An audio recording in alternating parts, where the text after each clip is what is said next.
صدای حفظ ذخیره‌های آب و رشد استوار را بلند می‌کند. تشبس‌هایی که جهان را به هم می‌آورند، غایه‌هایی که آینده را نجات می‌دهند. سازندگی رمزی پیشرفت از دهات تا شهرها، از کوهستان تا وادی‌ها نفسی سازندگی احساس می‌شود. این همه ثمره زحمت صادقانه و اراده قوی مردم به سوی فردای آباد و رشد یافته. آبادکاری نشان زندگی بهتر. آبیاری زمین‌ها با استفاده از اصول‌های معاصر و ثمرناک، برقرارکنی کانال‌ها، نوسازی پایگاه‌های آبکشی و با گردش کشاورزی، وارد نمودن زمین‌های تشنه‌نب، آمادگی کشاورزان به موسم آبمانی زمین‌ها در پنجکین. سبززور نفس زندگی، درخت رمز آینده سالم. هر نهال شناнида шуда саҳм дар ҳифзи табиат ва саломатии наслҳои оянда. шарҳи ин ва дигар хабарҳо дар нашри муфассали барномаи иттилоотии ахбор.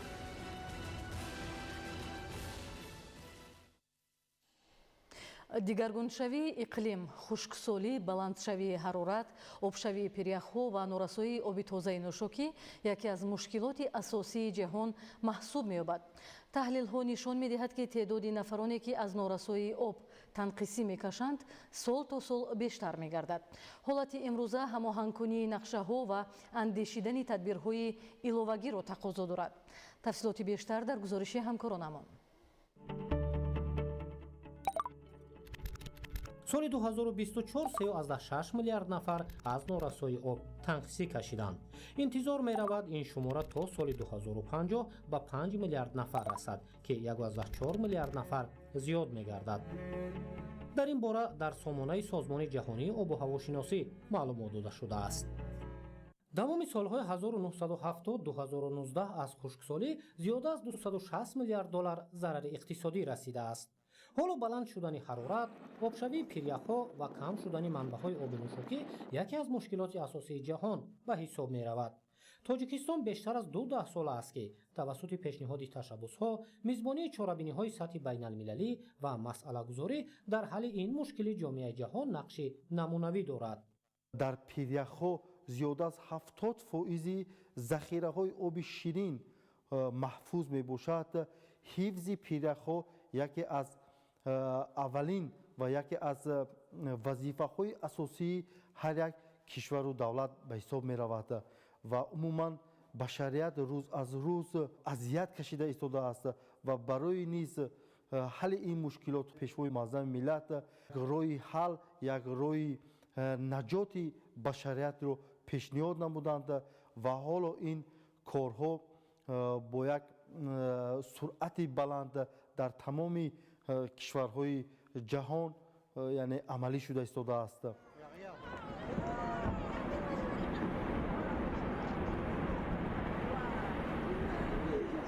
ин ҳолати аслии обшавии пиряхҳои азими ҷаҳон аст, ки дар сурати ҳамин гуна идома ёфта мераванд, метавонад ба ҳаёти инсоният паёмадҳои душвори иқтисодию иҷтимоӣ бештарро ба миён гузорад.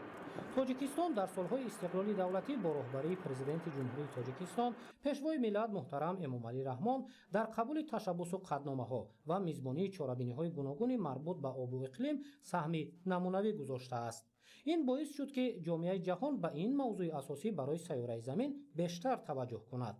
мавқеъгириҳои мушаххаси тоҷикистон бо назардошти манфиати аҳолии кураи замин равона гардидааст. ҳадафҳои тоҷикистон ба пешгирии хавфу хатар дар шароити дигаргуншавии иқлим, мутобиқшавӣ ба раванди кунунии табиат, татбиқи намунавии барномаи иқтисоди сабз ва пешгирӣ кардани мушкилоти норасои об равона гардидааст. дар самти об, оби нӯшокӣ, умуман иқлим, тағйирёбии раванди иқлим, ҳадафҳои наҷибонаи пешвои муаззами миллат як роҳнамо, як тавсия, як ҳалли ин мушкилотҳои ҷаҳонӣ арзёбӣ кардан мумкин аст.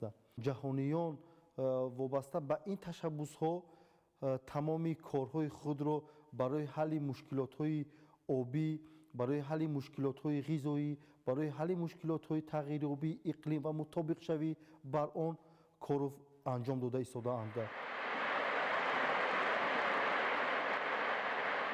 таҳлилҳо нишон медиҳад, ки дигаргуншавии иқлим ва паёмадҳои иқтисодию иҷтимоии он яке аз мушкилоти асосии кунунии башарият ба ҳисоб меравад, ки зарурати андешидани тадбирҳои иловагии саривақтиро талаб дорад.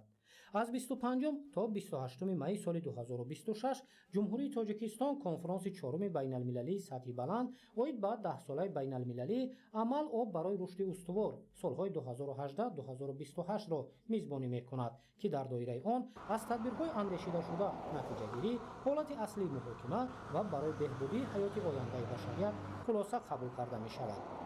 наврусиҳои азизулло, раҷабалӣ маҳмадалӣ, ахбор.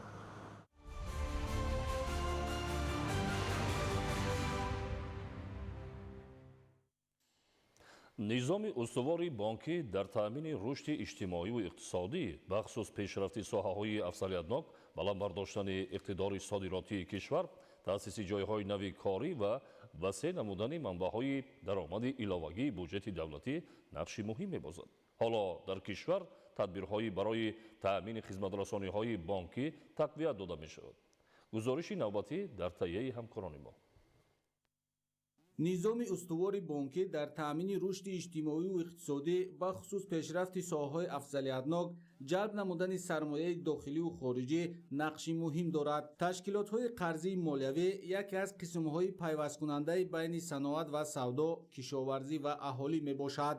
дар соли 2025 ҷалби сармояи хориҷӣ ба низоми бонкии кишвар тамоюли мусбит дошта, аз 304 миллион сомонии ворид гардида ба сармояи оинномавии ташкилотҳои қарзӣ 114 миллион сомонӣ ба сармояи хориҷӣ рост меояд. дар соли 2026 ҷалби минбаъдаи сармоя, махсусан маблағгузориҳои дарозмуддат идома ёфта, он пеш аз ҳама барои қарздӣ ва рушди соҳаҳои афзалиятнок равона мегардад. тибқи маълумоти оморӣ дар соли 2025 аз ҷониби ташкилотҳои қарзии молиявӣ ба маблағи 49,4 миллион доллари амрикоӣ сармояи мустақими хориҷӣ ҷалб гардидааст, ки ин нишондиҳанда нисбат ба соли 2024 17 миллион доллари амрикоӣ зиёд мебошад.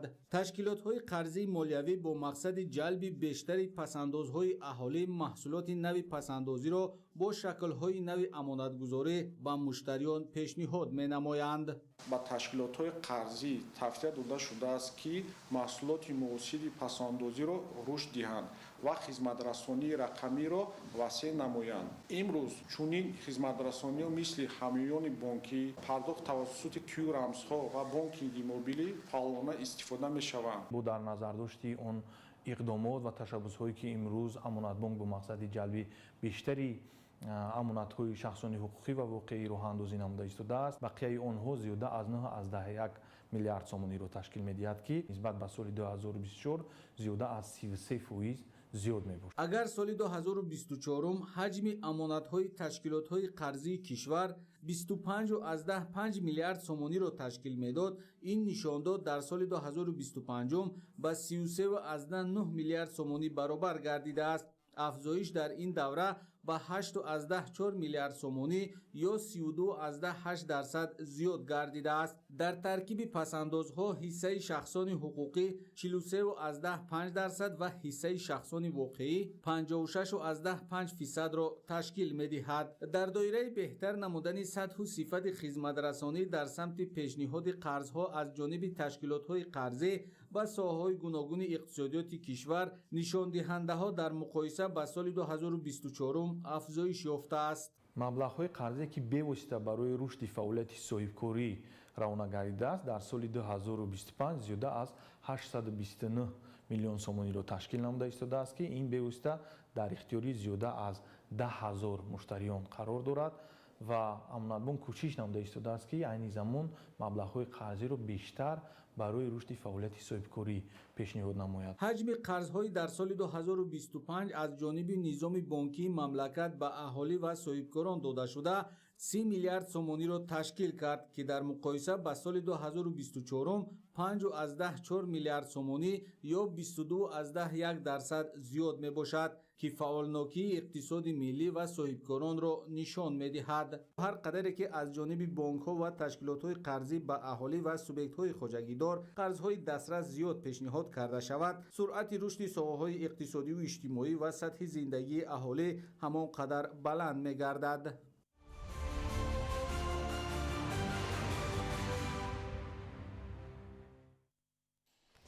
ноҳияи ховалинги вилояти хатлон бо шарофати соҳиби истиқлолии кишвар дар марҳилаи рушд қарор дорад. бо мақсади истиқболи сазовор аз ҷашни 35-солагии истиқлоли давлатӣ дар ноҳия бунёди 200 иншоот ба нақша гирифта шуда, баҳри татбиқи пурраи онҳо тадбирҳои муассир андешида мешавад. гузориши Олим Носирзода. давра ба давра дар натиҷаи амалисозии тадбирҳои шоиста ноҳияи ховалин куллан симои нав гирифта рушди бомароми соҳаҳо ба тадриҷ таъмин гашта истодааст. ҳамзамон дар ноҳия доир ба рушди соҳаи саноат, маорифу тандурустӣ, фарҳанг, сохтмон, роҳу нақлиёт, кишоварзӣ, варзиш ва дигар соҳаҳои муҳими давлатдорӣ заминаи мусоид фароҳам оварда шуда то рафт дастовардҳои зиёд падид омада истодаанд.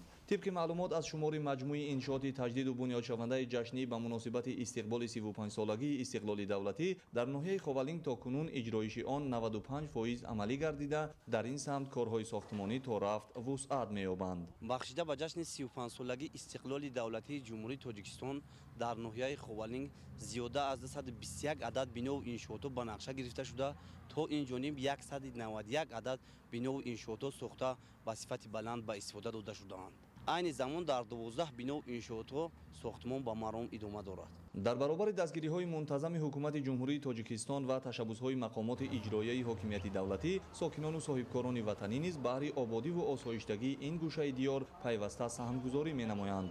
در دایره تطبیق هدف‌های سازنده و اقدام و تشبث‌های آبادانی جهت آمادگی‌ها به استقبال جشن‌های فرخنده ملی، کوچه و خیابان و باغ و گلگشت‌های مرکزی ناحیه با نصب شعار و آویزه‌های جشنی، تامین روشننمایی، اجرای تدبیرهای سبز و خرمگردانی و دیگر اقدام‌های سازنده نمای زیبا گرفته برای سیر و فراغت ساکنان و مهمانان نیز اینفراساختور ضروری مهیا میباشد. از پیام نوبتی ارائه گردیده پیشوای معظم ملت مردم با ننگ و ناموس ناحیه خاولین علل خصوص صاحبکاران محلی روح و الهام تازه گرفته امروز در بنیاد یک قطار انشاءات‌های اجتماعی اقتصادی مخصوصا کارخانه‌های صنعتی کارگاه‌ها سهم مرام خود را گذاشته ایستاده‌اند که این باعث می‌گردد جای‌های کاری نو تشکیل گردد و سطح صفت زندگی مردم محل بهتر گردد. وابسته به تعمیر و بنیاد راه‌های ماشینگر نیز در ناحیه تدریجاً نشاندادها افزاینده عنوان می‌گردد.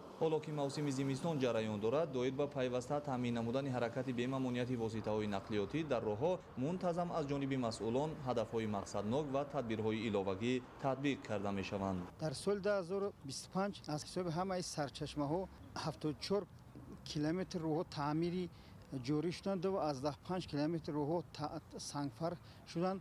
از حساب صاحبکاران باشند 15 و از 7 کیلومتر راه سنگفر شدند و 15 و از 3 کیلومتر منفرش گردند و اینچنین از حساب صاحبکاران 6 عدد پول خرد و کلان ساخته به استفاده داده شد. مرحله به مرحله با بنیاد و مورد بهره برداری قرار گرفتن مرکزهای خرد و بزرگ خدمترسانی، بناهای بلند آشیانه استقامتی و دیگر انشاءات گوناگون تعیینات که ثمره استقلال دولتی است، برای ساکنان جهت فعالیت بامرام و تامین زندگی آسایشته شرایط مناسب را فراهم می‌آورد.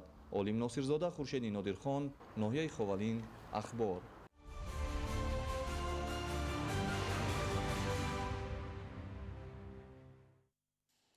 استفاده سرفکرانه نیروی برق و رسیدن به قدر زحمت‌های متخصصان صحه از هر فرد جامعه مسئولیت شناسی را تقاضا می‌نماید. این است که در زمینه مقررات نو در قانونگذاری با مقصد پیشگیری تلفات نیروی برق و بلند برداشتن معرفت استفاده برندگان انرژی سبز تدبیرهای مهم راه اندازی گردیده است. فخرالدین محمد یوسف موضوع را شرح می‌دهد. расидан ба истиқлоли энергетикӣ ва дар ин замина таъмини рушди устувори иқтисоди миллӣ яке аз ҳадафҳои муҳиму стратегияи ҳукумати ҷумҳурии тоҷикистон маҳсуб мебошад ки марҳила ба марҳила бо бунёду фаъолсозии иқтидорҳои хурду бузурги энергетикӣ татбиқ мегардад. раванди мукаммалсозии инфраструктур, истеҳсоли барқ ва таъмини он ба ҳар хонадон яке аз афзалиятҳои муҳим дар ин самт дониста мешавад ки бо хароҷот ва меҳнати зиёд ба даст меояд. ёдовар мешавем ки бо дар назардошти ба роҳ мондани муносибати дуруст нисбат ба истифодаи нерӯи барқ ки дар шароити кунунӣ амри зарурист, ба кодекси ҷиноятии ҷумҳурии тоҷикистон ва кодекси ҳуқуқвайронкунии маъмурии ҷумҳурии тоҷикистон тағйиру иловаҳо ворид шудааст ки аз ҳар як нафар масъулиятшиносиро тақозо мекунад. яке аз ҳадафҳои стратегии давлату ҳукумати ҷумҳурии тоҷикистон ин расидан ба истиқлолияти энергетикӣ мебошад. ҷои зикри хос аст ки бо ҷаҳду талошҳои асосгузори сулҳу ваҳдати миллӣ пешвои миллат президенти ҷумҳурии тоҷикистон муҳтарам эмомалӣ раҳмон тадбирҳо барои расидан ба истиқлолияти энергетикӣ андешида шуда истодааст. истеъмолкунандагон ва тамоми сокинонро зарур аст ки барои кам кардани талафоти нерӯи барқ ва сарфакорона истифода бурдани он аз он ҷумла тавассути истифодаи васеъи технологияи камасраф кӯшиш намоянд. аз ҳамин лиҳоз аз тамоми сокинони кишвар хоҳиш карда мешавад ки аз кашидани сими пинҳонӣ ва бесамар истифода бурдани нерӯи барқ худдорӣ намуда нерӯи барқро сарфакорона ва оқилона истифода баранд. пардохти саривақтии маблағи барқи истифодашуда, муносибати дурусту сарфакорона бо нерӯи барқ, пешгирии талафоти он ва бо ин васила саҳм гузоштан дар таҳкими ҳадафи муҳиму стратегияи мамлакат дар умум мусоидат ба истиқлолияти энергетикӣ рисолати шаҳрвандии ҳар фард ба шумор меравад, зеро сифати таъминот бо барқ дар бисёр маврид аз масъулият ва маърифати истифодабарии он вобастагӣ дорад. дар марҳилаи кунунӣ сарфаи нерӯи барқ ва паст кардани талафоти он муҳим буда аз истифодабарандагон масъулияти ҷиддиро тақозо мекунад. ҳамакнун мавзӯи бартараф кардани масъалаҳои ҳалталаби соҳаи энергетика, хусусан комилан беҳтар намудани таъминоти нерӯи барқ ба аҳолии мамлакат ва соҳаҳои иқтисоди миллӣ тавассути ҷорӣ намудани назорати ба ҳисобгириву истифодаи дурусти нерӯи барқ сифатнок таъмин мегардад. барои расидан ба ҳадафи ягона, яъне таҳкими иқтидорҳои энергетикӣ ва ҳаракат ба сӯи истиқлолияти комил дар ин самт, ҳар як нафар бо мароми созандаву устувор ҳампаймон бошад.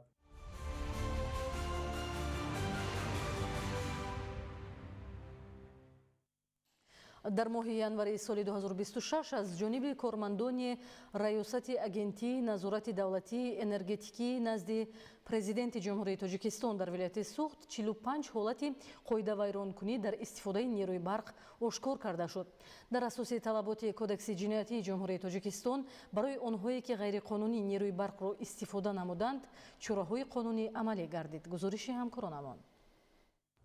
рафти корҳои назоратию фаҳмондадиҳӣ кормандони раёсати агентии назорати давлатии энергетикӣ назди президенти ҷумҳурии тоҷикистон дар минтақаи суғд оид ба истифодаи самараноки нерӯи барқ дар фаъолияти корхонаву ташкилот нишон дод ҳанӯз ҳам ҳастанд ҳолатҳое ки аз тарафи истифодабарандагон меъёру талаботи истифодаи нерӯи барқ пурра риоя карда намешавад. дар ҷамоати деҳоти дадабои холматови ноҳияи бобоҷон ғафуров муштарии рақами 23948 улмасу фахриҷон насоси обкашӣ баҳри таъмини ниёзи хоҷагӣ ба оби полизӣ истифода мебарад. вале ҳисобкунаки барқи тамғаи яккаратӣ ҷамъияти саҳомии шабакаҳои тақсимоти барқ гузошта нашуда чанд вақт ин ҷониб аз нерӯи барқ истифода мекунад.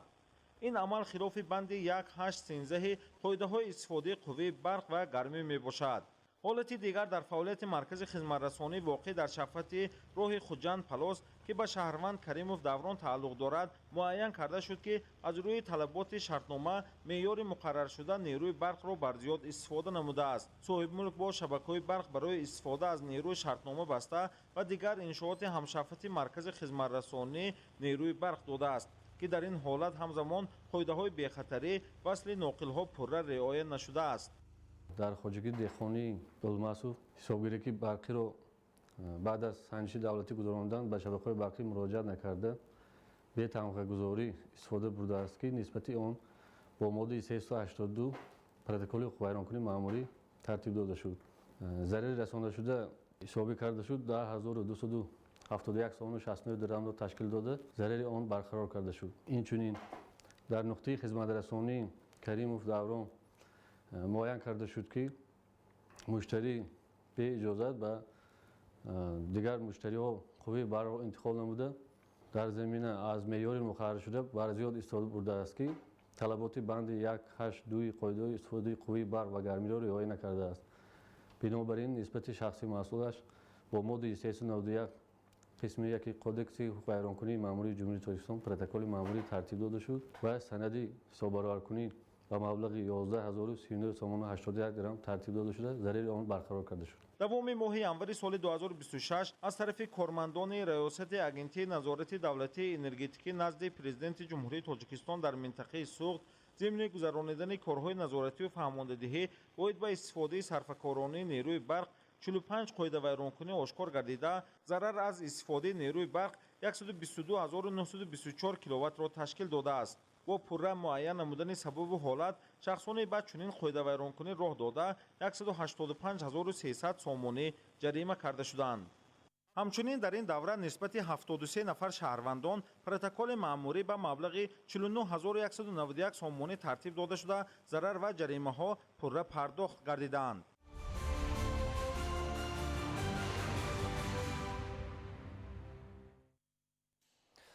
дар ноҳияи Данғара даври аввали озмуни фарҳанги дастархонороӣ доир шуд. озмун бо мақсади баланд бардоштани маърифати оиладорӣ, омодасозии ҷавондухтарон ба ҳаёти мустақилона ва ба хотири арҷ гузоштан ба расму оинҳои миллӣ роҳандозӣ гардид. гузориши ҳамкорони мо. дар донишгоҳи давлатии Данғара даври аввали озмуни ноҳиявии фарҳанги дастархонороӣ баргузор карда шуд. озмуни мазкур ки бо мақсади тарбияи ҷомеа, омода намудани ҷавондухтарон ба зиндагии мустақилона, омода кардани таомҳои миллӣ, эҳтиром ба арзишҳои миллӣ ва фарҳанги миллии тоҷикона, тарзи пешниҳоди таом ва одоби меҳмондорӣ, сарфакорӣ ва пешгирии исрофкорӣ бо ташаббуси мақомоти иҷроии ҳокимияти давлатии ноҳияи Данғара роҳандозӣ гардидааст. дар он донишҷӯ духтарон аз 7 факултети донишгоҳ фаъолона иштирок намуда, маҳорати баланди катбонугиашонро ба ҳайати ҳакамон нишон доданд. тибқи иттилоъ дар соли таҳсили 2025-2026 аз шумораи умумии донишҷӯёни донишгоҳи давлатии Данғара наздики 3600 нафарашонро духтарон ташкил медиҳанд. дар баробари таҳсил дар ин муассисаи олӣ ҳамчунин донишҷӯ духтарон дар маҳфилу курсҳои гуногуни катбонугӣ аз ҷумла дузандагӣ иштирок намуда, маҳорати рӯзгордориашонро такмил медиҳанд. ҳайати ҳакамони озмун ба тарзи оростани дастархон, пухтани таомҳои миллӣ ва маҳорати меҳмоннавозии донишҷӯ духтарон баҳои баланд дода, ба онҳо ҷиҳати иштирок дар даври минбаъдаи озмун ва зиндагии ояндаашон маслиҳатҳои муфид доданд. даври аввали озмуни мазкур дар муассисаи таҳсилоти миёнаи умумии рақами 16 ноҳияи Данғара низ дар фазои тоҷикона ва омодагии хуб гузаронида шуд. духтарони синфҳои болои ин муассиса бо либосҳои миллӣ, дастархонҳои тоҷикона ороста, ҳунари меҳмондорию рӯзгордориашонро тибқи низомномаи озмун нишон доданд. мавриди зикр аст ки озмуни фарҳанги дастархонороӣ аз шартҳои зерин оростани дастархони тоҷикӣ бо пешниҳоди таомҳои миллии қадима ва муосир, оростани дастархони тоҷиконаи муосир, маҳорати пухтани нон ва маҳсулоти нонӣ, маҳорати қабули меҳмон дар хона, саволу ҷавоб оид ба масъалаҳои оиладорию рӯзгордорӣ ва дигар амалу ҳунарҳое ки хоси бонои тоҷик аст. тавре иттилоъ доданд, озмуни мазкур тибқи тартиби болозикр дар ҳамон муассисаҳои таълимӣ аз ҷумла донишгоҳу коллеҷҳо гузаронида шуда ғолибон қадрдонӣ хоҳанд гардид. салоиддин неъматзода, завқибеки абдураҳмон, ноҳияи Данғара, ахбор.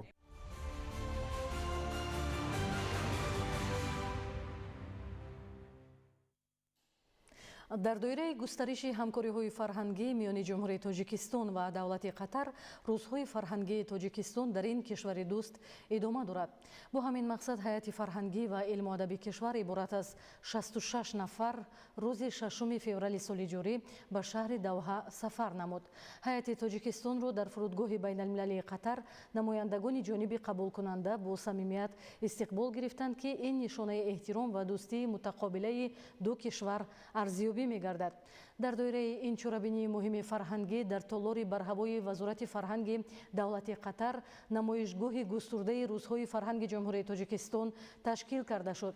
дар он намунаҳои нодири ҳунарҳои мардумӣ, саноати дастӣ, маҳсулоти гуногун, ҳамчунин асарҳои мусаввара ва аксҳо ба намоиш гузошта шуданд ки таърих, фарҳанг, урфу одат, дастовардҳои замони истиқлол ва табиати зебои Тоҷикистонро таҷассум менамоянд. این نمایشگاه در مجموع سیمای پررنگ و بوی فرهنگی کشور ما را معرفی می کند. در این ضمن برنامه فرهنگی با اشتراک هنرمندان شناخته کشور از جمله انسامبل سازهای ملی و گروه‌های رقصی زیبا و پرستو در نظر است. برگزاری روزهای فرهنگی جمهوری تاجیکستان در دولت قطر نتیجه سیاست خردمندانه و دوراندیشانه راهبران عالی دو کشور بوده، همچون قدم مهم در راه تحکیم و توسعه منبع همکاری‌های دوجانبه بخصوص در ساحه فرهنگ ارزیابی می‌گردد. ادامه اخبار. کвота президенти ҷумҳурии тоҷикистон ки бо мақсади дастгирӣ ва ҷалби духтарону писарони болоёқати деҳоти дурдасти ҷумҳурӣ пешбинӣ шудааст, имконияти беҳтаринро барои онҳое мехоҳанд таҳсилро идома диҳанд фароҳам сохтааст. чунин имтиёзҳо дар баланд бардоштани савияи дониши ҷавонони деҳот мусоидат мекунад. идомаи мавзӯъ дар гузориши ҳамкорони мо. таҳсили бонувон аз ҷумлаи масъалаҳои муҳиме мебошад ки таваҷҷӯҳи хосро талаб мекунад, зеро таҳсил барои бонувон на танҳо имконияте аст ки барои рушди шахсият мусоидат менамояд, балки барои беҳбудии иҷтимоӣ ва иқтисодии ҷомеа низ таъсир мерасонад. ҳадафи асосии қабули духтарон дар доираи квоти президентӣ ин баланд бардоштани сатҳи саводнокии духтарони ҷавон ва таъмини дастрасии духтарон аз минтақаҳои дурдаст ва деҳот ба таҳсилоти олӣ мебошад. имрӯз дар шаҳри Исфара ҷалби духтарони деҳот тариқи квоти президентӣ ба муассисаҳои таҳсилоти олии кишвар дар сатҳи хуб ба роҳ монда шудааст. хонандагони муассисаҳои таълимии мо толи 4 сол аст ки дар макотиби олӣ тариқи квотаи президентӣ 98 нафар дар таълиму таҳсил фаро гирифта шуданд ки аз онҳо 48 нафарашон духтарон буда. дар соли таҳсили 2024-2025 14 нафари онҳо ҳамчун мутахассис ба кору фаъолият оғоз намуданд. манижа абдуллозода аз шумори ҷавондухтаронест ки соли 2021 тибқи квоти президентӣ ба факултаи биология ва химияи донишгоҳи давлатии хуҷанд ба номи академик бобоҷон ғафуров дохил шуда онро соли 2025 хатм намудааст. шукр мекунам ки пешвои миллат яъне квотаҳо ташкил намуданд ва ман тариқи квоти президентӣ ба донишгоҳи давлатии хуҷанд ба номи академик бобоҷон ғафуров дохил шуда онро با موفقیت ختم نمودم. از ماه سپتامبر سال 2025 به کار شروع نمودم. در مؤسسه به خوانندگان از فن شیمی درس گذاشتم. کوشش می نمایم که خوانندگان را با روحیه وطندوستی در راه علم و معرفت تربیت نمایم. مینداری خود را به پیشوای معظم ملت محترم امام علی رحمان می رسانم که ما جوانان را صاحب کسب نمودند.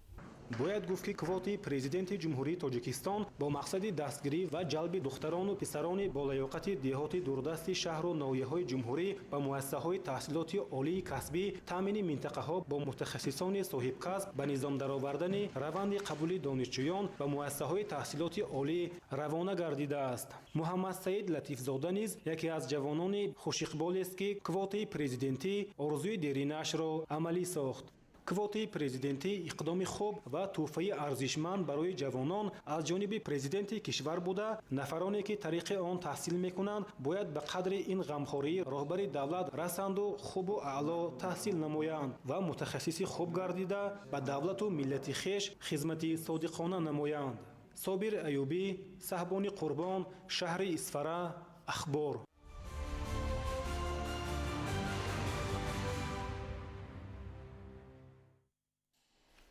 шеъри ноб ҳамеша маҳсули андешаи асил ва сухани пухта аст.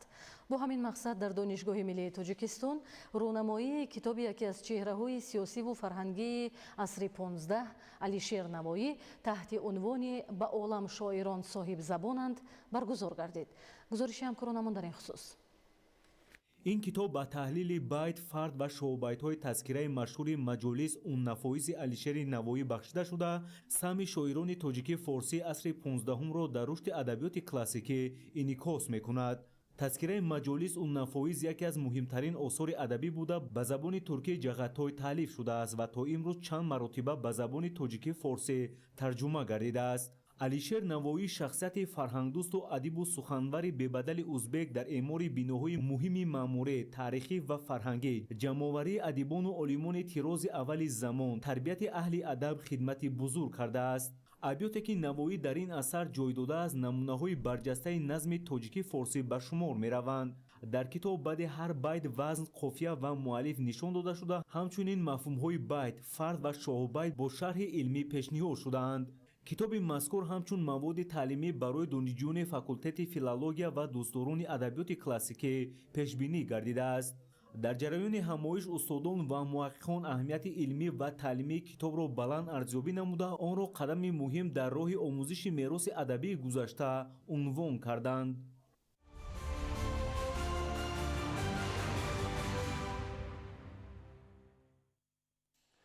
омодагӣ ба мавсими обёрӣ дар шаҳри панҷакен вусъат меёбад.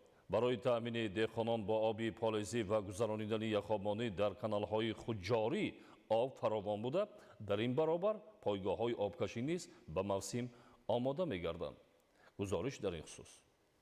дар шаҳри панҷакен корҳои омодагӣ ба мавсими обёрии соли ҷорӣ марҳила ба марҳила вусъат меёбанд. дар доираи татбиқи сиёсати давлатии ҳукумати ҷумҳурии тоҷикистон ҷиҳати истифодаи самараноки захираҳои об ва баланд бардоштани ҳосилнокии заминҳои кишоварзӣ аз ҷониби идораи давлатии беҳдошти замин ва обёрии ҳавзаи дарёи зарафшон тадбирҳои мушаххас амалӣ карда мешаванд. айни ҳол дар мувозинати идора 6 канали хуҷорӣ ва 18 пойгоҳи обкашӣ мавҷуд буда, тавассути онҳо беш аз 15400 гектар заминҳои кишоварзӣ обёрӣ карда мешаванд. бо наздик шудани мавсими кишту кори баҳорӣ тоза намудани шабакаҳои обёрӣ, таъмири иншооти гидротехникӣ, дастгоҳу ҳаракатдиҳандаҳо, зеристгоҳ ва хатҳои барқ идома дошта, ба ин корҳо техникаи мутахассисон сафарбар гардиданд. бо мақсади ғанӣ гардонидани намнокии хок, нест намудани ҳашароти зараррасон ва беҳтар намудани ҳолати агротехникии заминҳо, ба каналҳои асосии шаҳр об сар дода шуда, яхобмонии заминҳои кишт гузаронида мешавад. ин тадбир ба баланд шудани ҳосилнокӣ дар мавсими нав мусоидат мекунад.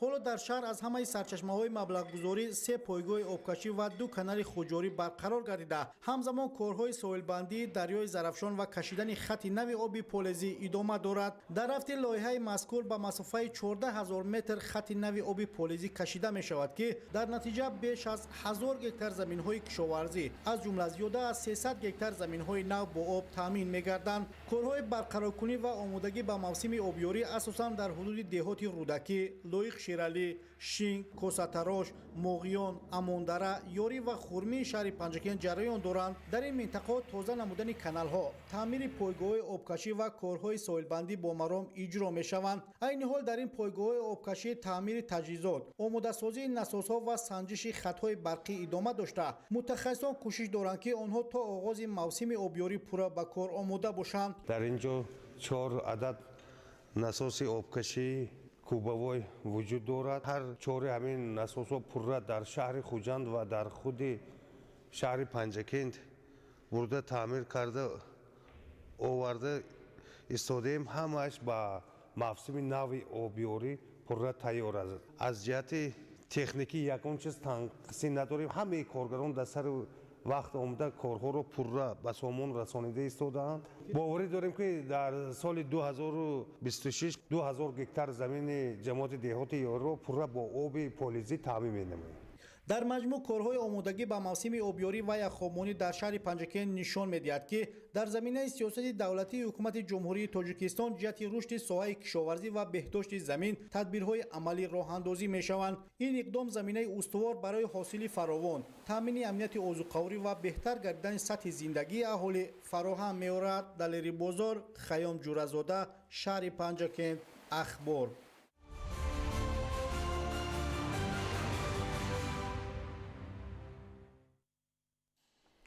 беҳсозии вазъи соҳаҳои иқтисоди миллӣ бо истифодаи самараноки захираву иқтидорҳои молиявӣ, истеҳсолӣ ва табиии кишвар тақозои замон аст, ки дар ҷумҳурии Тоҷикистон бо пешбурди сиёсати самаранок, хусан татбиқи барнома ва нақшаҳои ҳадафнок ки рушд пеш меравад. инак соли 2025 дар кишвар бо нишондиҳандаҳои рушд ва дастовардҳо ба қайд гирифта шуд. бо назардошти таъмини низоми мӯътадили рушди бахшҳо барои солҳои оянда низ тадбирҳои саривақтӣ амалӣ мешавад. дастовардҳо ва дурнамои иқтисодиётро Фахриддини Муҳаммадюсуф бо корманди маркази тадқиқоти стратегии назди президенти ҷумҳурии Тоҷикистон Ҷурахон Бобозода шарҳ медиҳанд. таваҷҷӯҳ намоед. дар умум нишондиҳандаҳо ва ҳам дурнамои рушд барои оянда нек арзёбӣ мешавад. инак дар таҳияи дурнамои нишондиҳандаҳои асосии макроиқтисодии ҷумҳурии тоҷикистон барои соли 2026 нахуз имконоту иқтидорҳои мавҷуда нав таъсисёбанда инчунин тағйирёбии эҳтимолии иқтисодиёти ҷаҳон ва омилҳои беруна ба иқтисодиёти кишвар таъсиркунанда ба инобат гирифта шудааст.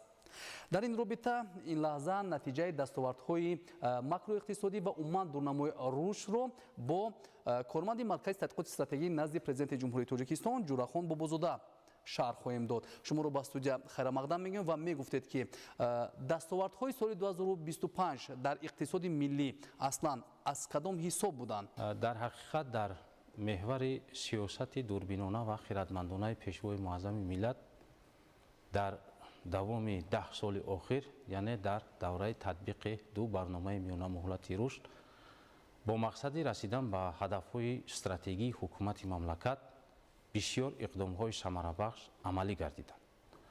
аз ҷумла дар ин давра ҳаҷми маҷмӯи маҳсулоти дохилӣ ба 176 миллиарду 900 миллион сомонӣ баробар гардид, ки ин нишондиҳанда дар қиёс ба соли 2015 126 миллиард сомонӣ ё ин ки 3,4 баробар ва нисбат ба соли 2020 93 миллиард сомонӣ ё ин ки бештар аз 2 баробар зиёд таъмин карда шуд. дар ин давра маҷмӯи маҳсулоти дохилӣ ба ҳар сари аҳволӣ 2,7 баробар зиёд гардид. даромади пулии аҳволӣ дар ин давра аз 26 миллиард сомонии соли 2015 ба 165 миллиард сомонӣ дар соли 2025 расонида шуд. яъне дар давоми 10 соли охир даромади пулии аҳволӣ бештар аз 6 маротиба зиёд гардид ва қисми даромади бюҷети давлатӣ дар соли 2025 ба 6 миллиарду 300 миллион сомонӣ расонида шуд, ки ин нишондиҳанда низ дар қиёс ба соли 2015 3,6 баробар зиёд мебошад. яъне дар соли 2015 қисми даромади бюҷети давлатӣ ҳамагӣ 16 миллиарду 600 миллион сомониро ташкил медод. бояд гуфт ки рушди соҳаҳои воқеии иқтисодӣ, хусусан соҳаҳои саноату кишоварзӣ ва нақлиёту энергетика ба афзоиши ҳаҷми маҷмӯи маҳсулоти дохилӣ заминаи мусоид гузошта тавонист. дар ин давра ҳаҷми истеҳсоли маҳсулоти саноатӣ аз 16 миллиарду 200 миллион сомонии соли 2015 ба 66 миллиарду 700 миллион сомонӣ дар соли 2025 таъмин гардид. яъне дар ин давра ҳаҷми маҳсулоти саноатӣ бештар аз 50 миллиард сомонӣ ё ин ки бештар аз 4 баробар зиёд гардид. роҳбарияти олии ҳукумати мамлакат бо мақсади расидан ба ҳадафҳои стратегӣ ба таъсиси коргоҳу корхонаҳои саноатие ки онҳо тавассути технологияҳои инноватсионӣ ба коркарди бештари ашёи хоми ватанӣ ва ба роҳ мондани содироти молу маҳсулоти дорои арзиши баланди иловашуда, ки онҳо раванди саноатикунонӣ бо суръати кишварро таъмин карда метавонанд, таваҷҷӯҳи хоса зоҳир намуда истодааст. ва бояд гуфт ки афзоиши ҳаҷми маҷмӯи маҳсулоти дохилӣ ва дигар нишондиҳандаҳои макроиқтисодӣ ба эълон гардидани моратория аз рӯи фаъолияти субъектҳои алоҳидаи хоҷагидор, пешбинӣ гардидани имтиёзҳои зиёди андозию гумрукӣ ва ҷалби бештари сармояи хориҷӣ вобастагии зиёд дошт, ки дар соли 2025 ба иқтисодиёти миллӣ бештар аз 5 миллиард доллари амрикоӣ сармояи хориҷӣ ҷалб гардид ва аз ҳаҷми умумии сармояи мустақими хориҷӣ бештар аз 80% онҳо барои таъмини рушди соҳаи саноат равона гардид ва дар давоми 7 соли охир бештар аз 2600 коргоҳу корхонаҳои саноатӣ бо 87 000 ҷойҳои нави корӣ бунёд гардид. танҳо дар соли 2025 400 корхонаҳои истеҳсолӣ бо 17 000 ҷойҳои корӣ ба фаъолият оғоз намуданд, ки дар таъмини аҳволӣ бо шуғли пурмаҳсул ва пас гардидани сатҳи камбизоатӣ заминаи устувор гузошта метавонад. барои шарҳи муфассал ва назари дақиқ ба шумо изҳори сипос мекунем. бинандагони гироми ёдрас мешавем ки масоили иқтисодӣ ва рушди иқтисоди миллиро бо дурнамои нек ҳамсӯҳбати мо корманди маркази тадқиқоти стратегӣ назди президенти ҷумҳурии тоҷикистон ҷурахон бобозода шарҳ доданд. ҳамкорони азиз, ин лаҳза суханро боз ба шумо медиҳем. ташаккур Фахрдин. идомаи ахбор. дар ниҳолхонаи институти илмҳои биологии Помир ҳамасола беш аз 10,000 ниҳоли дарахтони мевадиҳанда парвариш карда мешавад. имсол дар институт ниҳоли дарахтони мевадиҳанда барои содирот омода карда шуда, дар баробари ин парвариш ва мутобиқсозии бутамеваҳо низ аз ҷониби ходимони илмӣ ба роҳ монда шудааст. ниҳолхонаи озмоишгоҳи мевапарварӣ дар шароити баландкӯҳи Бадахшон Институти илмҳои биологии Помир дар масоҳати 10 гектар замин ташкил карда шуда, дар он аз ҷониби ҳайати профессорон ва ходимони илмӣ корҳои илмӣ оид ба нашъунамои ниҳоли дарахтони мевадиҳанда ва қаламчакунӣ, инчунин мутобиқгардонӣ ба шароити кӯҳистон анҷом дода мешаванд. соли равон низ беш аз 10,000 ниҳоли дарахтони мевадиҳанда аз қабили зардолу, шафтолу, себ, чормағз, тут ва ғайра, ки ба шароити кӯҳистон мутобиқ гардонида шуданд, барои таъмини бунёди бохҳои нав нашъунамои хуб доранд. мо дар ин ҷо ба миқдори 6 ҳисса зардолу шинондагием, аз он ҷумла 2000 пайванд кардагием, боз ба ғайр аз зардолу ниҳоли себ шинондагием, ки ба миқдори 4000 дона, аз он ҷумла 1500 дона пайванд кардагӣ барои ба фурӯш баровардан баҳор дар кор аст. аз он ҷумла мо чормағз ба миқдори 360 дона шинондагием. дар ниҳолхона дар масоҳати 8 ҳисса замин шудгори тирамоҳӣ гузаронда шуда, он низ барои парвариши ниҳоли дарахтони мевадиҳанда пешбинӣ шудааст. яке аз бутамеваҳои маъмули бектошӣ ё худ крижовник, ки аз Федератсияи Русия барои мутобиқгардонӣ ба вилоят оварда шуда, аз рӯи парвариши он корҳои илмӣ низ ба анҷом расонида шуда. 6 нави он дар давоми 5 сол мева дода, қаламчакунӣ низ бо муваффақият анҷом дода шудааст. айни ҳол дар лабораторияи мевапарварии баландкӯҳи Помир 6 навъи бектошӣ омӯхта шуда истоданд ва ба таври қаламчакунӣ онҳоро афзоиш додем ва метавон гуфт, ки дар оянда дар хоҷагиҳои деҳқонии вилояти мухтори кӯҳистони Бадахшон ин навъи бектошӣ ҷорӣ карда мешавад ва оиди хусусиятҳои умуман агробиологӣ, агротехникӣ ва агрохимиявӣ ин навъи бутамевагӣ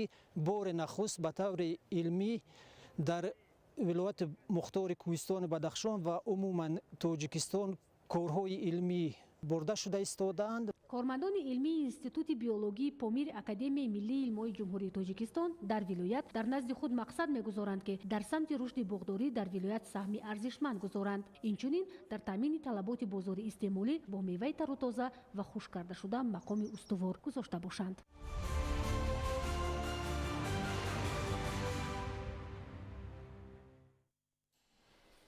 дар доираи татбиқи барномаи давлатии кабудизоркунии ҷумҳурии Тоҷикистон барои давраи то соли 2040 ва бо мақсади беҳтар намудани вазъи экологияи минтақа дар ноҳияи Ҷайҳун тадбири ниҳолшинонӣ доир карда шуд, ки дар он сокинон ва кормандони ташкилоту муассисаҳо иштироки фаъолона намуданд.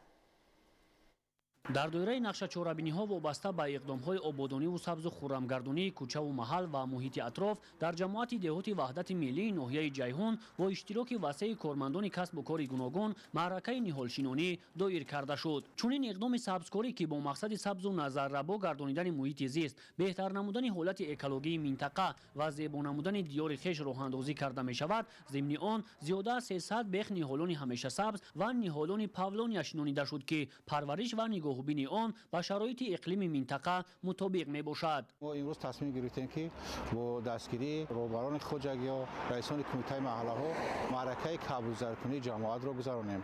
аллакай мо имрӯз зиёда аз 300 ниҳолҳои сояафканро дар гирди атрофи ҷамоат, махсусан дар шоҳрҳои Ҷайҳун ва Панҷ шинонида истодем. таъкид гардид, ки ба роҳ мондани чунин тадбирҳои экологӣ яке аз омилҳои муҳими сабзу хуррам намудани муҳити зист буда, дар пешгирии эрозияи хок, беҳтар шудани сифати ҳаво ва фароҳам овардани муҳити солими зист барои аҳолӣ нақши муҳим мегузорад. дар ин иқдоми сабзгардонӣ масъулин ва намояндагони бахши ҳифзи муҳити зисти ноҳия, ҷамоати деҳоти ваҳдати миллӣ, инчунин фаъолони маҳаллӣ иштирок намуда саҳми худро дар ободонии муҳити зист гузоштанд. дар соли 2026 яке аз ҷашнҳои муҳими таърихӣ 35-солагии истиқлоли давлатӣ таҷлил мегардад, масъулини мақомоти маҳаллӣ ва сокинону соҳибкорони ноҳияи Ҷайҳун ҳадаф ба он равона намуда истода гуфтаанд ки бо вусъат додани иқдомҳои бунёдкорӣ ва сабзу хуррамгардонии муҳити зист ин санъаи таърихиро дар сатҳи баланд ва дастовардҳои беназир истиқбол намоянд.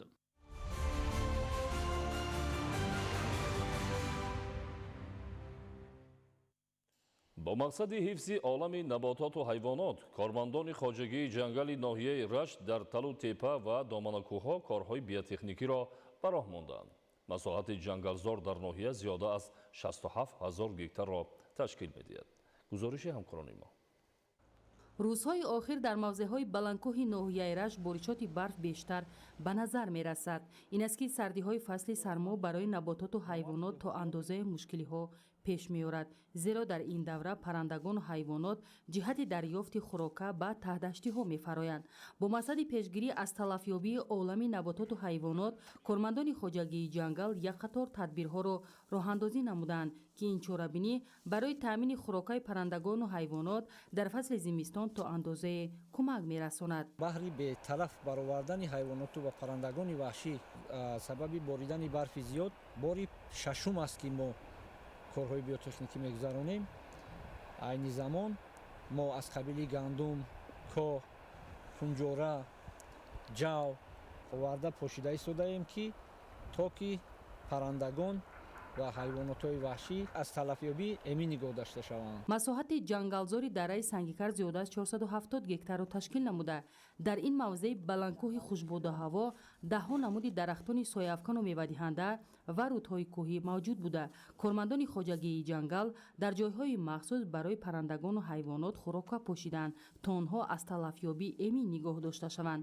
маъмурияти хоҷагӣ ба ҳар як корманди соҳа ҳудуди муайяни ҷангалзорро вобаста намудааст то онҳо баҳри сабзу хӯрам намудани табиат, ҷамъоварии гиёҳҳои шифобахш, бунёду барқарорсозии боғу ҷангалзор ва нигоҳубини олами набототу ҳайвонот корҳои пешбинишударо анҷом диҳанд, то ба ин васила сарсабзии табиати кӯҳистон ва ҳифзи олами набототу ҳайвонот таъмин карда шавад.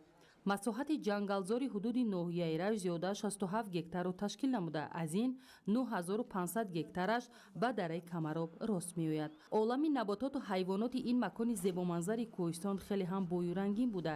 дар ин мавзеи баландкӯҳ даҳҳо намуди паррандагону ҳайвоноти нодир сукунат доранд. муассисаи хоҷагии ҷангали ноҳияи рашт дар фасли зимистон вобаста ба сардиҳои қаҳратон дар ҳудуди дараи камароб, тагоба, санги кар, ҳиҷборак, ҳоитуи асман ва дигар мавзеъҳои баландкӯҳ ки боришоти барф бештар мебошад, корҳои биотехникӣ дар ҳамкорӣ бо сокинони деҳот мунтазам гузаронида мешавад, то аз талафёбии паррандагону ҳайвонот пешгирӣ карда шавад.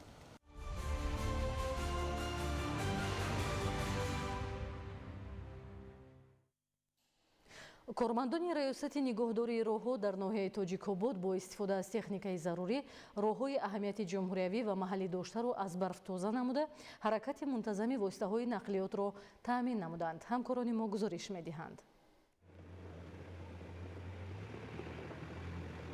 аз санаи 5 феврал дар ноҳияҳои водии рашт боридани барф ба қайд гирифта шуд. баландии барф дар маркази ноҳияи тоҷикобод тақрибан 15 сантиметрро ташкил дода, дар баландкӯҳҳои ҳудуди ноҳия то 1.5 метрро дар бар мегирад. дар давраи боридани барф ва паст шудани ҳарорат аз ҷониби кормандони муассисаи давлатии нигаҳдории роҳҳои автомобилгард ва корхонаи воҳиди давлатии хоҷагии манзилию коммуналии ноҳияи тоҷикобод техникаҳои замонавии роҳтозакунӣ сафар баргардид. дар мувозинаи муассисаи давлатии нигаҳдории роҳҳои автомобилгарди ноҳия 25 километр роҳҳои аҳамияти байналмилалӣ дошта ва 93 километр роҳҳои аҳамияти маҳаллӣ мавҷуд буда. бо ин гуна техникаҳо ва омодагии ҳамаҷониба роҳ аз барфу тарма тоза ва ҷиҳати пешгирӣ аз яхбандӣ маводи зидди лағжиш пошида мешавад. инчунин дар ин рӯзҳо роҳҳои пиёдагард ва дарахтон аз барф тоза карда мешавад. бахтовари муҳриддин, тоҷикобод, ахбор.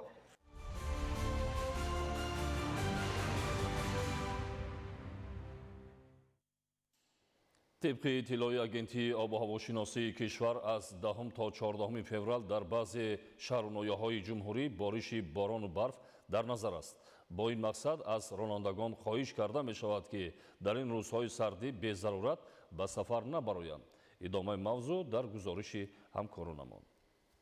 رئیس بازرسی دولتی автомобили وزارت کارهای داخلی جمهوری تاجیکستان در اساس اطلاع اگنتی آب و هواشناسی کمیته حفظ محیط زیستی نزد حکومت جمهوری تاجیکستان با معلومات رانندگان واسطه‌های نقلیات و شهروندان جمهوری میرساند که از سنه 10 تا 14 فوریه سال 2026 در وادی‌ها و بعضی ناحیه‌های تابع جمهوری بارشات شدید باران و برف در نظر است. اینچنین احتمال فرامدن ترما در منطقه‌های میخوره و زیدین شاهراه автомобилгарди душанбе хуҷанчаноқ ҳамчунин дар шоҳроҳи душанбе ваҳдатлахш ва душанбе кӯлобкулма боқӣ мемонад. Бо дар назар дошти ҳолати мазкур раёсати бозарасии давлатии автомобилӣ вазорати корҳои дохилии ҷумҳурии тоҷикистон аз ронандагони воситаҳои нақлиёт ва шаҳрвандон эҳтиромона хоҳиш менамояд ки безарурат ба минтақаҳои кӯҳӣ сафар накунанд. Дар ҳолати зарурият ба сафар баромадан ҳатман бо худ таҷҳизоти зидди лағжиш, таноб, занҷир ва дигар ашёи зарурӣ дошта бошанд.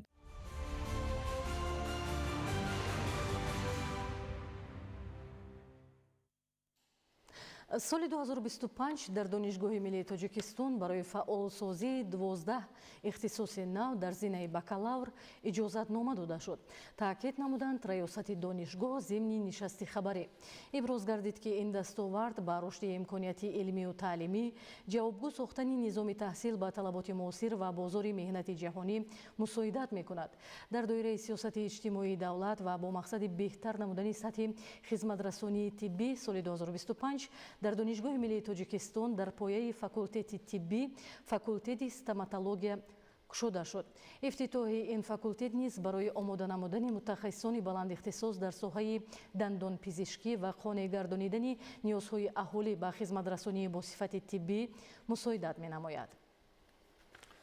дар ноҳияи Данғара имсол аз 53646 нафар хонанда 2811 нафараш хатмкунанда мебошанд ки ҳоло онҳо барои дохилшавӣ ба муассисаҳои олӣ омодагӣ мегиранд.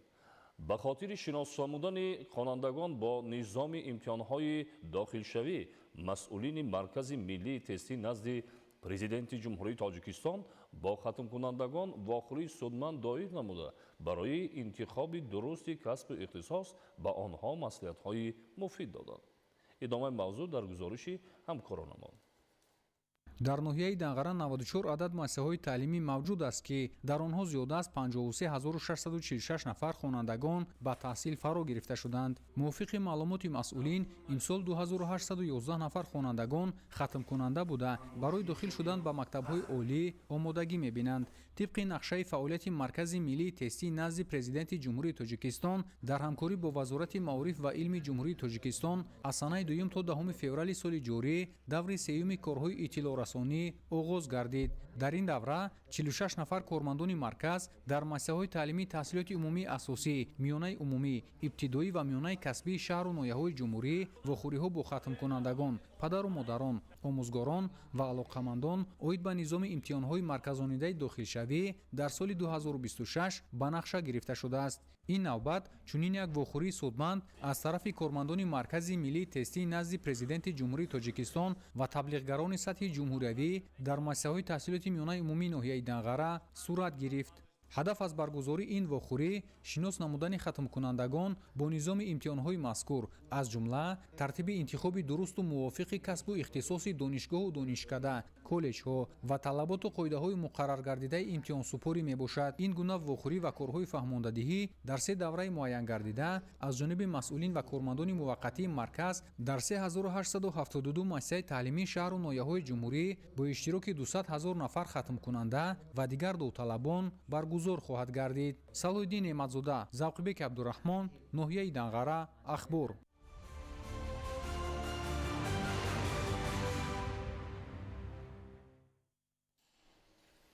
дар Италия ҳангоми фаромадани тарма дар бозиҳои зимистонаи Олимпии Милан 3 нафар ба ҳалокат расид. дар Испания бошад тӯфони нав бо номи Марта ба маълумат. шарҳи ин ва дигар хабарҳо аз хориҷи кишвар.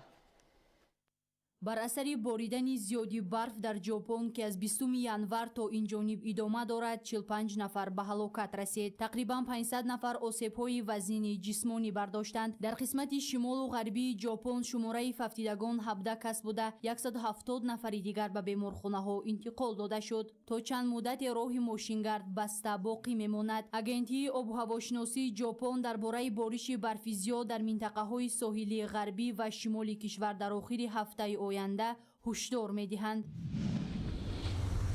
давоми чанд рӯзи охир дар Италия бозиҳои зимистонаи Олимпии Милан идома дорад. ҳангоми иштирок варзишгарон дар ин бозӣ дар мавзеи зимистона ки лижаронҳо онҷо қарор доштанд 3 нафар ҷони худро аз даст дод. Сабаби ба ҳалокат расидани лижаронҳо фаромадани ду тарма дар ҳамин минтақа мебошад. хадамоти ҳолатҳои фавқулода зимни кофтуко баъд аз чанд муддате дар масофаҳои дур фавтидагонро пайдо намуданд. иттилоъ расид ки дар Испания тӯфони нави Марта харобиҳои зиёдеро ба бор овард. хонаҳои истиқоматии сокинони Андалусия пурра хароб гардиданд. ёдовар мешавем ки ин якумин тӯфон дар Испания нест. давоми чанд рӯзи охир тӯфони Леонардо ба амал омада тақрибан 7000 нафар хонаҳои истиқоматии худро тарк карданд. 1500 нафар ба ҷои амн кӯчонида шуданд. зимни кофтукоб аз ҷониби хадамоти ҳолатҳои фавқулода як нафар ки бар асари ин обхезӣ ба ҳалокат расидааст пайдо намуданд. барои бартараф кардани харобиҳои ҳолатҳои фавқулода техникаҳои махсус ва кормандони марбута фаъолият доранд.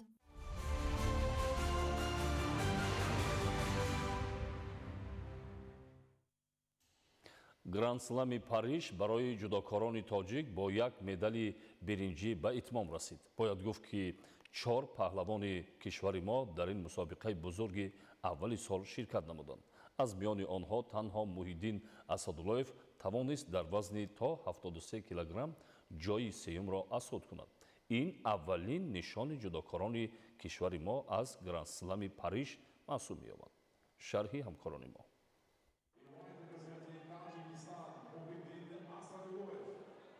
бо иштироки 450 варзишгар аз тамоми манотиқи кишвар гранд-слами Париж расман оғоз гашт. дар рӯзи аввали рақобатҳо Тоҷикистонро танҳо як нафар Муҳиддин Асадуллоев дар вазни 73 килограмм намояндагӣ кард. Муҳиддин дар даври аввал озод буд ва дар даври дуюм рақобатро муқобили ҷудокори 23 солаи кишвари Испания Антона Шухалиев анҷом дод. ибтидои рақобат барои Муҳиддин Асадуллоев хуб шурӯъ шуд ва ӯ як-ю кор карда пешсаф шуд. аммо намояндаи Испания низ муқобилияти хуб нишон дода пас аз як ҳамлаи бобарор юкои ҷавобиро ба қайд гирифта ҳисобро баробар кард. дар ҳоле ки Асадуллоев барои ба даст овардани ғалаба талош мекард, Антона Шухалиев боз як маротибаи дигар юко ба даст оварда пешсаф шуд. дар дақиқаҳои охири рақобат Муҳиддин Асадуллоев боз танасубро барқарор карда ҳисоби дидор баробар шуд. дар ибтидои дақиқаҳои иловагӣ Муҳиддин Асадуллоев бо иҷроиши як усул юкои сеюмро бар муқобили намояндаи Испания ба даст оварда роҳи худро ҷониби даври навбатӣ ҳамвор кард. барои баромадан ба марҳилаи чорякниҳоии мусобиқаи гранд-слами Париж Муҳиддин Асадуллоев бо мизбони мусобиқа бо ҷоизадори гран-при Загреб Питер Ҷино қувозмоӣ кард. дидори ин ду варзишгар ҳарчанд баробар сурат мегирифт, аммо бо истифода аз тактика ва услубҳои хос Муҳиддин Асадуллоев дар ибтидо рақибро маҷбур кард ки ду маротиба шидо бигирад. аммо довар дар ҷараёни рақобат ба варзишгари тоҷик низ ду шидо нишон дод. ниҳоятан дар дақиқаҳои иловагии рақобат ба варзишгари фаронсавӣ шидои сеюм нишон дода ӯ аз идомаи мубориза маҳрум шуду Муҳиддин Асадуллоев бошад ба даври чорякниҳоӣ баромад. рақиби навбатии варзишгари тоҷик Мануэл Ломбардо аз кишвари Италия маҳсуб мешуд. нерӯсанҷии Муҳиддин Асадуллоев ва Мануэл Ломбардо дурудавроз идома накард, зеро намояндаи кишвари Италия бо истифодаи самараноки як усул варзишгари тоҷикро ба замин афсонида ипон ба даст овард ва ба марҳилаи ниманиҳоӣ рафт. Муҳиддин Асадуллоев бошад ҳунарнамоии худро дар даври тасаллубахш идома дод. варзишгари ҷавон ва умедбахши кишвар Муҳиддин Асадуллоев дар рақобати тасаллубахш боэсет куанови қазоқистони мубориза бурд. дар ин нерӯсанҷии сахту сангин варзишгари мо тавонист ки ба ғалаба даст ёфта муборизаро барои ба даст овардани нишони биринҷии гранд-слами Париж идома бидиҳад. Муҳиддин Асадуллоеви 19-сола пас аз ғалаба дар марҳилаи тасаллубахш бар муқобили намояндаи Қазоқистон имкон пайдо кард ки барои аввалин нишони худ дар соли 2026 мубориза бибарад. ҳарифи Муҳиддин Асадуллоев дар мубориза барои ишғоли зинаи сеюми ифтихорӣ мизбони гранд-слами Париж Даян Боулемтафес маҳсуб мешуд ки муборизаи боварибахши варзишгари тоҷик барои ба даст овардани нишони биринҷии ин мусобиқаи сатҳи баланд натиҷаи дилхоҳ ба бор овард. дар ибтидои қуввозмоивӣ варзишгари тоҷики ҳамзамон соли гузашта ба унвони қаҳрамонӣ дар чемпионати ҷаҳон миёни наврасон даст ёфта буд, аз як зидди ҳамла истифода карда пешсафиро дар даст гирифт. ин ҳаракати Муҳиддин Асадуллоев юку баҳогузорӣ карда шуд. дар дақиқаҳои охири нерӯсанҷӣ бозам Муҳиддин Асадуллоев аз як зидди ҳамла истифода мекунад ва юкҳои дуюмро дар рақобати мазкур дар рости исми худ навишта менамояд. дар идомаи рақобат ҳарчанд намояндаи Фаронса ҳам як имтиёз ба даст меорад, вале барои ба даст овардани ғалаба вақт дигар имкон намедиҳаду Муҳиддин Асадуллоев барандаи нишони биринҷии гранд-слами Париж дар соли 2026 мешавад. бояд бигӯем ки ин аввалин медали мунтахаби ҷудои кишвар дар соли 2026 ба ҳисоб меравад.